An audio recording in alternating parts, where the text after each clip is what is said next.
Now, I've been trying to learn Korean for like 11 years now, and it's daunting to try to learn a language. Now, I like to think of myself as a scholarly type of guy, an academic who, if I put my mind to it, I could learn a language. But really, it doesn't have to do with intelligence. It really has more to do with finding the right method or technique. Now, luckily for you guys, I ran into a guy named Ji-hoon while I was in Seoul, South Korea this last summer, and he had a book on his desk by Gabriel Weiner called Fluent Forever. This book is awesome. I almost stole the book, but luckily I ended up leaving it with him and just downloading it onto my iPad. And this book really illustrates 7 techniques, or actually more, but we're going to go over 7 techniques on how to learn a language fast. First technique, you've got to learn pronunciation first. If you learn words but don't know how to pronounce them, or you're pronouncing them wrongly, you're going to have to relearn that word later on. You're doubling up on your work. It's ridiculous. Learn pronunciation first. And the way we're going to do this is we're going to use the IPA International Phonetic Alphabet. Okay? And that might sound like a lot of work, but it's really not. It's very easy, especially if you apply the second technique to the first technique. So now let's look at the second technique. We are going to use the SRS Spaced Repetition Note Card System, otherwise known as the Anki system. Now, I don't know why it's called Anki, why it's called SRS sometimes. I think actually it's called SRS, but Anki makes some really nice apps that you can use on your mobile device and or your desktop. So I highly recommend using those if you want to use this system. Now these note cards work for a lot more than just learning language, okay? Actually, a lot of medical students use these to memorize all those tons and tons of systems and medical facts. Actually, if you want to do well on tests, I highly recommend using this for everything. The SRS system is basically note cards. You're going to make your own note cards, but these note cards are going to be programmed by the system to space out evenly and let you review your cards and then re-review them at just the right moment when we know the brain is likely to almost forget. And you're just about to forget, it's on the edge of your memory, then it recalls it and brings it back, lets you review it one more time. And in this very easy way, it lets your brain keep relearning this word, okay? This is very powerful. And it's also very easy, okay? It's gonna give you a lot of review and very little new cards each day. As a matter of fact, I made 600 cards in one day, dumped them all into my system, and it only parses them out 15, 20, however many cards you want each day.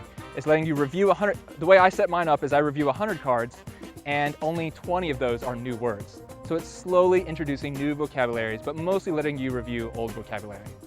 If you're struggling with a certain word, it shows up more often. If a word becomes easy for you, it shows up less often. Third technique, when it comes to memorization, use visuals. Don't try to go directly from an English word to a Japanese word or a Korean word or a Russian word. You're going to want to go from visuals directly into the foreign language word, okay? Reason for this is we believe babies learn this way, and we know babies tend to learn fairly well. Also, your brain tends to remember visuals better, okay? And the fourth technique is we're going to also use stories. Stories combined with pictures or drawings, really, this makes it to where your brain forms a lot more synapses, a lot more connections, and you're able to remember these words. Now, you may think that the secret to learning Korean is keeping a large amount of kimchi in your fridge, which for sure I often do. It does make you slightly more Korean, but doesn't help you learn the language. You can watch a lot of anime and or K-pop or K-dramas.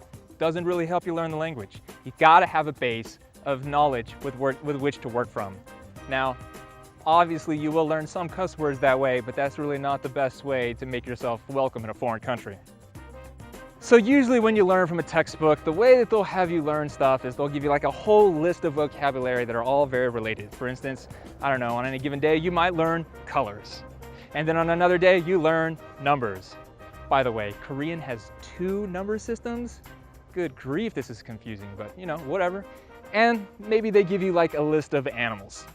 So I've got these, but the thing is, all those colors, I'm very easily gonna get those colors confused with each other. I learn them all at the same time and they're already quite similar. And then I'm gonna learn all these numbers and you get the numbers confused with each other. This is the wrong way to learn, okay? Instead, what you're gonna do is you're going to take and learn 1 color, 1 animal, and 1 number, and maybe another verb, and then another term, and you're gonna make a story out of these set of words. And then you can even draw an illustration to go along with them. And then when you see that illustration, you remember the story, and then based on that story, you remember those words. Okay? And all of this is going to form one big chunk of information that you can store in your brain, and it's going to form all these different synapses because, again, especially a visceral story, a story and an image is much easier to remember and actually much more closely related to speaking language to others. Because let's be honest, when you talk to other people, you're going to be wanting to tell stories and listen to stories. So this is good practice. Also, you don't want to learn just any old words, okay? You want to learn the most common words in your given language. And for this, we are going to focus on at least 600 to 1,000 of the most common words in any given language, okay? So Gabriel Warner does a really good job of providing some images that are associated with these 600 words. And the great thing is these 600 words make up about 80% of most conversation. You can be 80% conversational by just learning these 600 words, which once you break them up into a number of illustrations, each associated with a story, it only ends up being about 90 stories. So if you can memorize these 90 stories, bam, you're conversational in your given language. We're also going to use some interesting mnemonic devices, which is our next technique.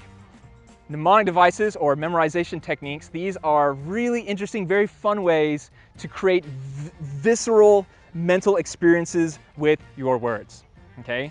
If you can associate your word with a person, if you can associate it with a past experience, or if you can create a really visceral fictional experience in your mind, then you can remember this word. Now there's another interesting technique. Now this doesn't apply to every language, but there are some languages in which you have to memorize which nouns are male, which ones are neutral, and which ones are female. The worst of these languages, it's got to be by far German, okay? There doesn't seem to be any logic to whether a word is male, female, or neutral. Mark Twain is famous for having written a book about how bad it is to try to learn the German language. But we're going to use German as an example for this next mnemonic device. Now I believe that mouth, neck, and elbow happen to be male body parts, according to the German language. And now what I'm going to do is I'm going to take this mouth, neck, and elbow, I can see all three of them in front of my eyes, and now I'm going to just explode them, and blood is just going to splatter all over the walls. But the more visceral this image is, the more likely you are to remember it, okay? Now let's take 3 female German nouns. So now I want you to mentally picture lips, nose, and your toe, okay? Now I don't know why, but these are 3 female nouns in the German language, okay? So again, mentally picture lips, nose, and a toe. Now what I want you to do is I want you to turn them into glass, and then I want you to shatter them and let shards just go everywhere. Now think about it. When you're on a test or when you're speaking to someone and you're trying to remember if it's male or female, having gone through this, you will probably remember whether a body part explodes violently into blood or if it explodes violently into glass. That's how you will know whether it is male or female. 6th technique, use the principles of gamification. Now, I'm a game designer, so I'm a big supporter of gamification. Anytime you can make things more fun, you're going to be able to learn more easily, okay? Now the SRS system pretty much gamifies your learning, but if you want to take it another notch, you can use the Memrise mobile app. It's been highly recommended by everyone that I know who learned Korean. And it basically, actually Memrise uses the SRS system, but it also combines it with quizzes and putting time pressure on you and music. It's sound effects, it's great, okay? It really turns learning into a game. And the SRS system really is gamification because what it's doing is it's basically quizzing you, but it's quizzing you based on what we know works, okay? Don't just do, you may think like, oh, I'll just make some note cards and learn that way. No, regular note cards are not good because as soon as you don't know the answer, you just flip it over and check, right? Don't do that. Let yourself struggle. When your brain has to struggle for the answer and then it's able to gain it, the chemicals in your brain released are the same chemicals released when you play a game. It's stimulation, it's powerful, it works, okay? And it's more fun. Okay, last but not least, our 7th technique is use the right resources, okay? These 2 little books are going to be very, very useful to you, okay? You can get these from The Lonely Planet. They have these for almost every language. Actually, this one is not The Lonely Planet, but what this is the most essential words of your language, okay? This is what we call a what do you call these? This is called a frequency dictionary, okay? So you only want to be learning the words that are used most frequently, right? I mean, how often really are we talking about apricots and zebras? And then this one right here, this one is from the Lonely Planet, and this one is a phrase book dictionary, okay? So these are the most common phrases that you're going to learn. Then again, I recommend Gabriel Weiner's book, Fluent Forever. And of course, he's got some really great illustrations that are associated with the 600 most common words in every language. I highly recommend taking those and making note cards out of those. That's what I did, and I could provide you my note cards that I've already made using my graphic design skills, but if you make the cards yourselves, and especially if you draw the concepts, I'm telling you, you are going to learn faster. Make your own note cards using the Anki Droid, or whatever the version is on iOS, and start today doing some work. Maybe choose one day out of the week to make your cards, and then just spend the rest of your week a little bit each morning, a little bit each day, just playing around with your app and playing around with your cards. Now, it is possible to use the SRS system without actually downloading software or using an app on your phone. You could physically make cards. If you want to know how to do that, you can look that up on the internet. For me personally, I use Anki Droid on my Android device, but feel free to use whatever you like. So these techniques are so good, okay? I've been putting them into practice, I've tested them for myself, and I've got to tell you, I managed to learn 300 words within 2 weeks.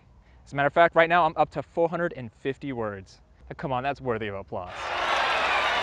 I know. Stop.